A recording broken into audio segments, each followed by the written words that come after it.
Assalamualaikum warahmatullahi wabarakatuh.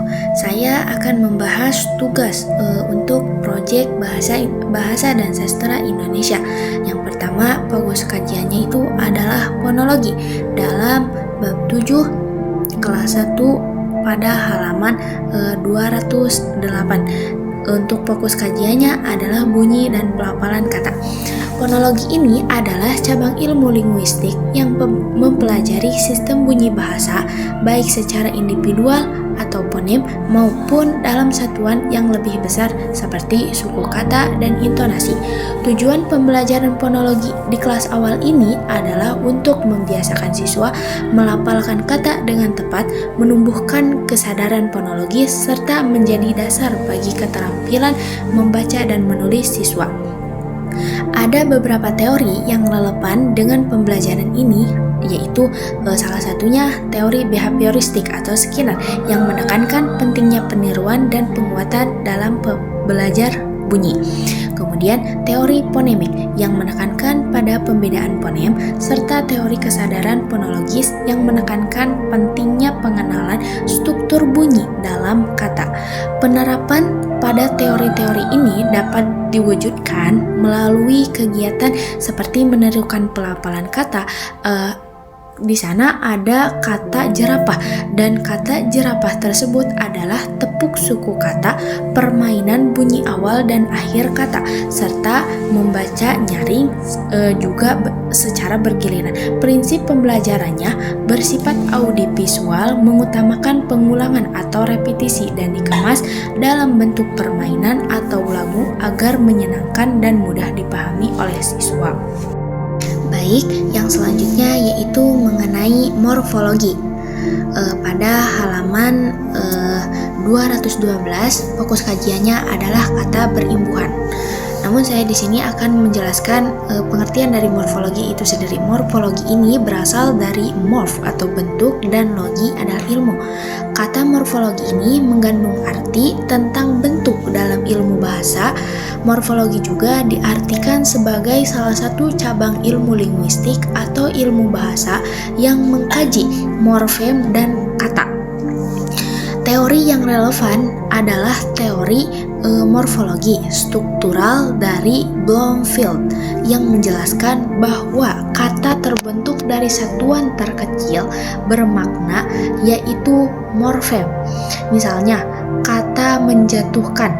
Kata menjatuhkan tersebut terdiri dari morfem men ditambah jatuh tambahkan, lalu terdiri dari teori perkembangan bahasa anak yaitu Piaget dan Vygotsky yang mendukung bahwa anak belajar lebih baik melalui pengalaman konkret dan konteks yang nyata seperti melalui cerita, menggambar atau situasi sehari-hari.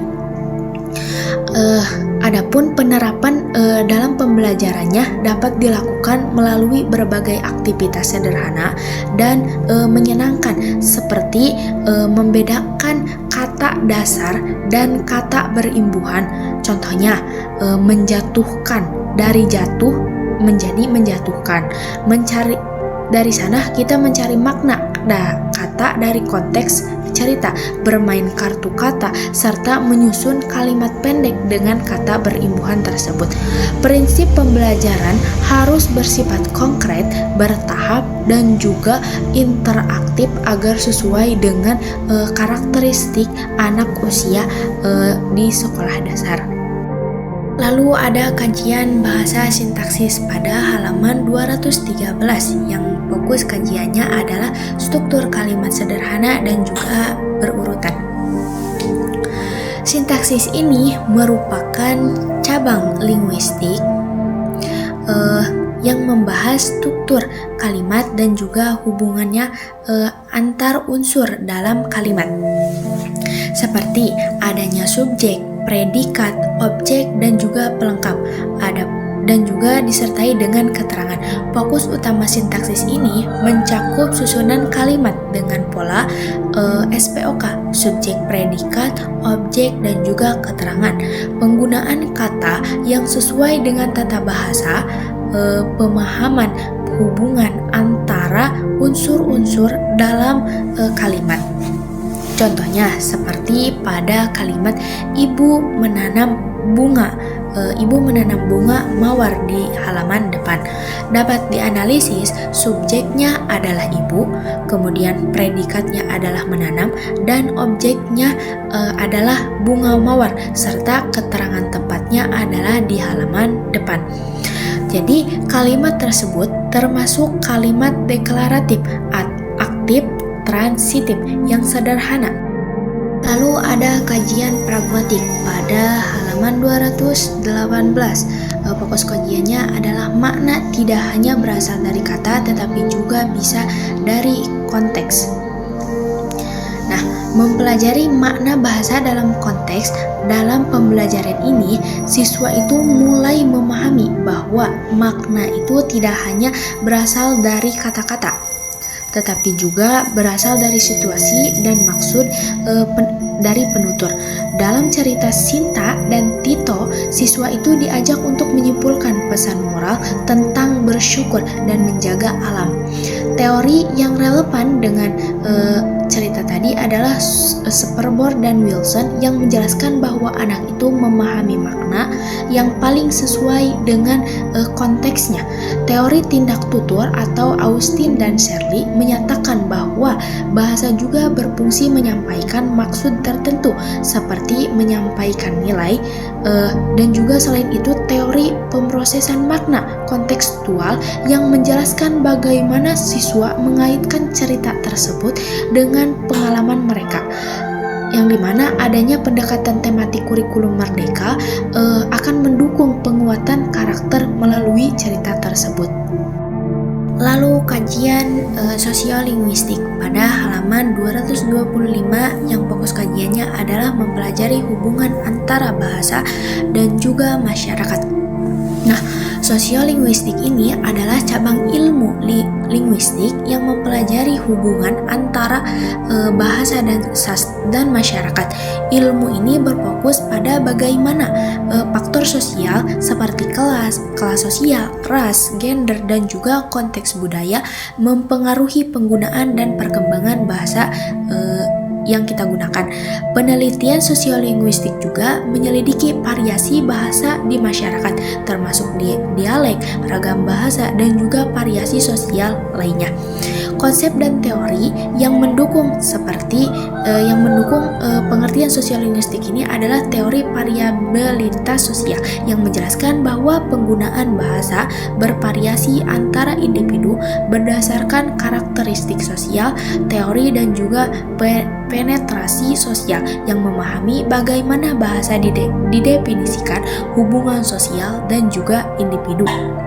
Teori kode switching yang menggambarkan fenomena perpindahan antara bahasa atau dialek dalam komunikasi, khususnya dalam komunitas bilingual atau multilingual. Teori bahasa dan kekuasaan yang mengkaji bagaimana bahasa mencerminkan dan memperkuat struktur kekuasaan dalam masyarakat itu sendiri. Kemudian ada model hubungan bahasa dan juga identitasnya yang menghubungkan variasi bahasa dengan identitas individu dan juga kelompoknya. Nah, sosiolinguistik ini akan memberikan wawasan penting mengenai interaksi kompleks antara bahasa dan masyarakat yang akan memudahkan mereka dalam pemahaman lintas budaya dan juga pengembangan bahasa yang lebih holistik. Selanjutnya ada kajian psikolinguistik pada halaman 209 yang fokus kajiannya adalah proses kognitif dalam pengenalan kata. Psikolinguistik ini adalah mempelajari hubungan antara bahasa dan juga proses kognitif seperti memori dan juga persepsi.